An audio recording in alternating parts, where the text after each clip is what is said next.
Eh bien bonjour à tous, c'est OP Code et bienvenue à vous dans cette première vidéo donc qui est un commencement d'une formation, donc une formation en Ruby, en langage de programmation Ruby. Donc aujourd'hui ce sera notre première introduction, donc ce sera ma première vidéo sur YouTube et donc voilà. Donc j'espère qu'en tout cas la qualité du son, l'image est correcte. Donc vous aurez des vidéos de meilleure qualité niveau de... Donc dans pas très longtemps, d'accord. Donc normalement si tout va bien, il n'y a pas de souci. Voilà. Donc je me présente, je suis OP Code. Donc effectivement je suis autodidacte. Je suis étudiant en réseau informatique. Et mon domaine principal c'est le Ruby en fait. Je fais aussi du pentest, il n'y a pas de souci. Donc voilà. Mais dans un premier temps, nous allons commencer par une formation entière en Ruby. Voilà. Donc dans un premier temps, on va commencer par les bases de Ruby, telles que la programmation procédurale. D'accord. Donc voilà. Voilà. Hop là, c'est parti. Donc tout d'abord, bien évidemment, je vais vous faire installer Ruby. D'accord. Si vous êtes sous Windows, bah, il n'y a pas un souci, il n'y a pas de souci. Donc vous allez tout simplement écrire Ruby. Voilà. Et là vous trouverez le langage Ruby. Télécharger Ruby. Ruby Installer. Download. Et là vous prenez ça avec le devkit, soit sans le devkit. Moi je le prends sans le devkit. Enfin, sachant que là avec le devkit, bon, à la limite autant le prendre avec le devkit, mais avec le devkit vous avez les répertoires j'aime, etc. Donc voilà, c'est très intéressant. Donc voilà, ce sera simplement la première vidéo pour une installation de donc du matériel afin de développer en Ruby. Donc le temps que ça s'installe, je vais vous expliquer pourquoi Ruby et pas un autre langage. Donc sachez une chose, c'est que dans cette chaîne YouTube, je vais vous apprendre beaucoup de choses. Je vais vous apprendre beaucoup de langages. Mais à chaque fois, je vais partir du principe que vous ne savez pas dev dans un langage. Ça veut dire que là, vous voulez apprendre Ruby. Vous choisissez d'apprendre Ruby, je vais vous expliquer la logique d'un langage de programmation. D'accord? Donc voilà.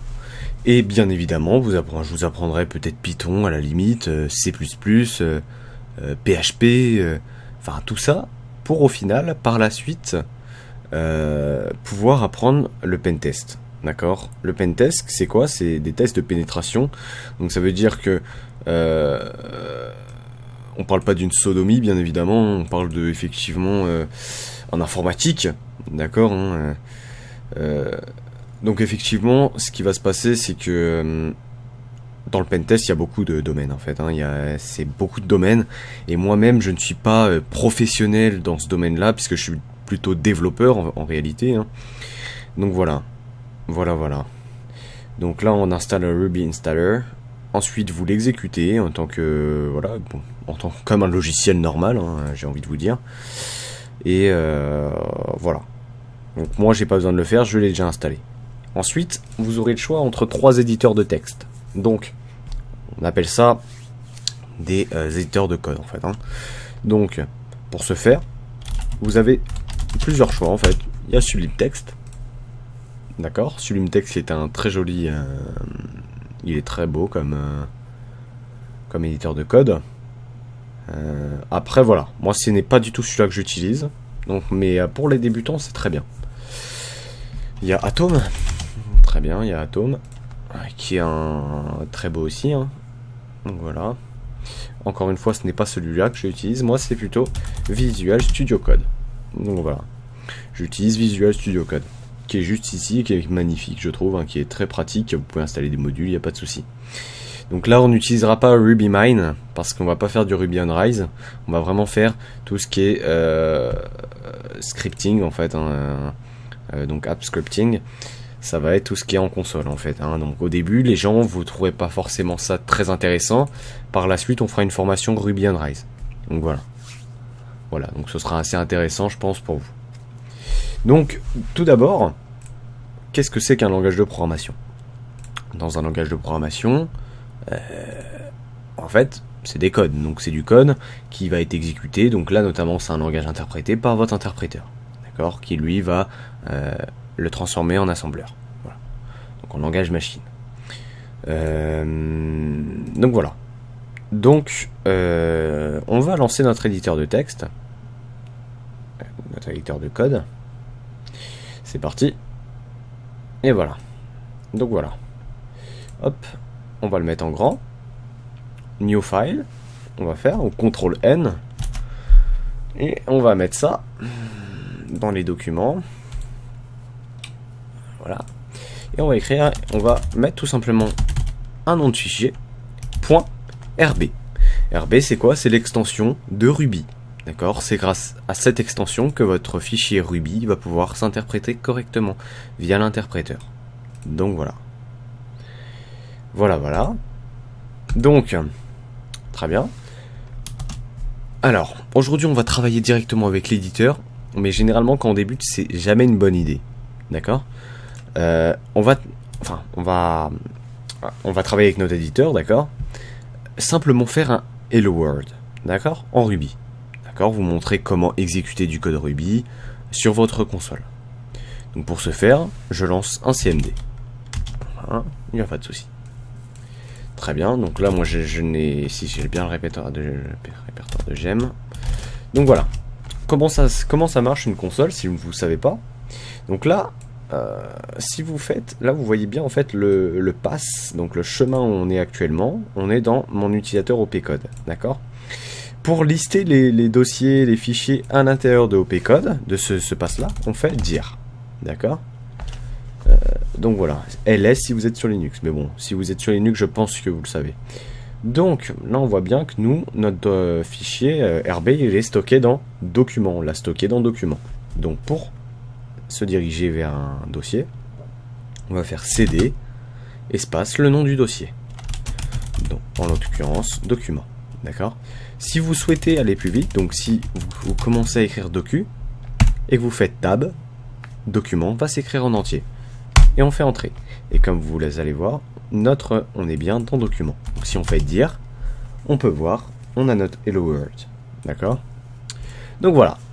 Voilà, rien de bien méchant. C'est assez simple et rapide. C'est ls qui permet de clear en fait, votre terminal. Donc là, si on fait un dire, voilà, on voit bien. Maintenant, pour exécuter, vous pouvez faire... Alors, je sais pas si sur Windows on peut le faire.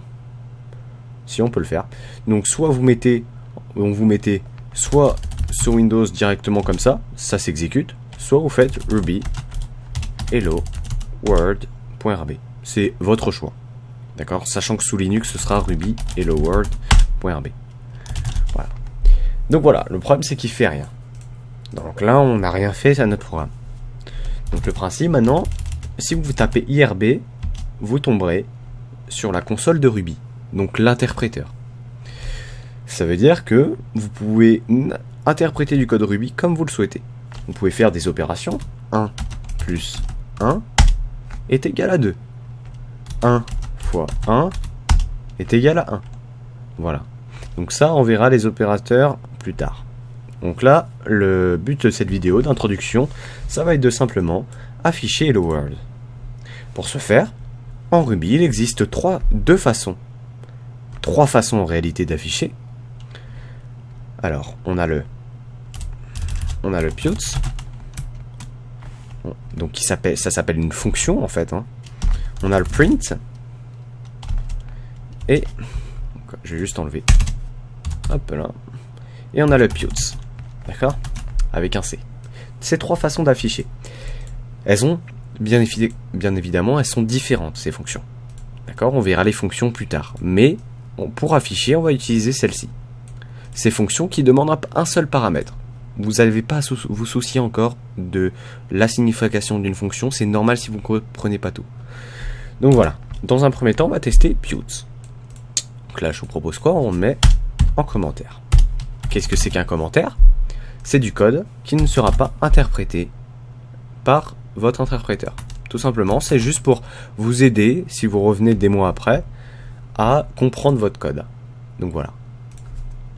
On va mettre ça comme ça. Affichage. Hop là. Et là, on a ces trois façons d'afficher. Parfait. Ok, on est pas mal. Voilà. ensuite, ce qui va se passer, c'est quoi? Donc on va commencer par la première fonction, qui est Pute.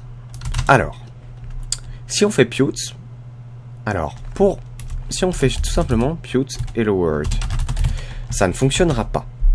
Donc on va tester, je vous propose qu'on teste notre programme directement.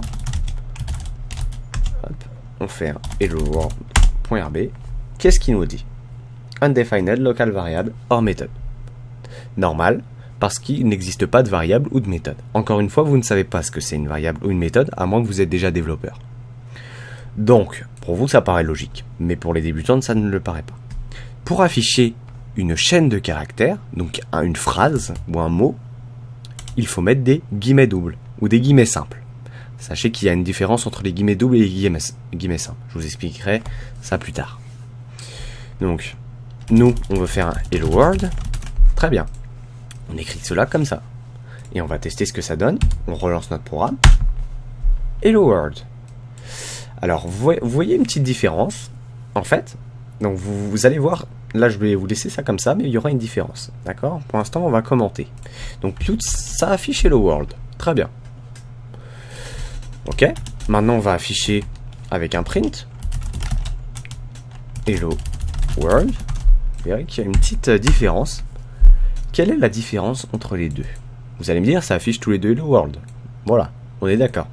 Maintenant, il y a une différence. C'est ces petits espaces, en fait. Sachez une chose, en programmation, il existe ce qu'on appelle des caractères spéciaux. D'accord? Spéciaux. Voilà, hop là.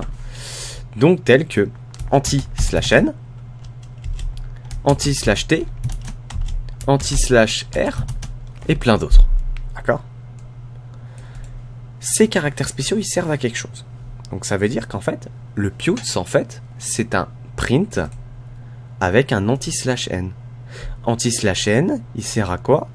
Il sert à passer à la ligne. D'accord? Donc là, admettons, on veut reproduire, en gros, le Pute, c'est l'équivalent à un print avec un anti/n à la fin. Donc si on exécute, effectivement, c'est identique au Pute. Il y a bien un espace. Donc voilà, ça vous permet simplement de ne pas mettre l'anti/n à la fin. Donc voilà la différence. Et ça, vous aurez de nombreux problèmes, notamment lors d'utilisation d'un prompt. D'accord? Donc via Redline. Non, Redline, il te règle ça. Mais par exemple, via gets. Donc on verra ça plus tard. Donc voilà la méthode. D'accord? Voilà la différence et voilà la méthode. Donc moi, personnellement, j'utilise la plupart du temps Pute. Voilà, faut le savoir. Et Pute-C, bah, c'est très différent. Pute-C, en fait, si on fait un Pute-C de Hello World, qu'est-ce qui se passe? Il m'affiche que la première lettre, d'accord? Voilà, c'est juste pour la première lettre, en fait. Voilà, c'est tout. Parce qu'il faut savoir qu'en programmation, en réalité, une chaîne de caractères, c'est effectivement un tableau de 1 octet. Un tableau avec plusieurs chars. Donc les chars, c'est ça fait partie de la table ASCII. Donc ça veut dire évidemment en C, donc dans les langages plus bas niveau, on appelle ça les langages de bas niveau. Contrairement aux langages garbage collecté, donc tels que les langages de haut niveau, justement, les langages de haut niveau, ce sont les garbage collectés, les langages qui sont moins proches de la machine, qui subissent une compilation qu'on appelle le garbage collector. Et bien ces langages-là, effectivement, ils sont modifiés, ils sont simplifiés. D'accord? En C, c'est un peu plus complexe d'afficher un Hello World. Voilà, c'est tout. Donc voilà, je ne veux pas trop encore vous embobiner un peu dans tout ça. Je veux que vous compreniez la différence entre ces trois méthodes d'affichage. Et ensuite, c'est tout. Pour cette vidéo, c'est tout. C'est tout ce que je vous demande. Afficher un Hello World en Ruby, c'est comme ça. C'est tout. Voilà. Donc voilà. Il n'y a pas besoin de comprendre plus pour le moment. Et puis voilà. Donc c'est tout. Donc j'espère que ça n'aura pas été trop difficile pour vous. Si ça a été assez difficile à comprendre, il n'y a pas de souci, vous me contactez dans les commentaires, il n'y a pas de souci. On prendra contact. Il n'y a pas de souci, je vous aide. D'accord? Je suis là pour ça. Et surtout, n'hésitez pas à vous abonner et à liker si ça vous a plu, et voilà, il n'y a pas de souci. Donc écoutez, on se retrouve pour la prochaine vidéo, qui sera sur les variables, donc un peu plus complexe, mais rien de vraiment plus complexe en fait, hein. Le langage Ruby en lui-même n'est pas très complexe. Donc voilà. Sur ce, au revoir à tous.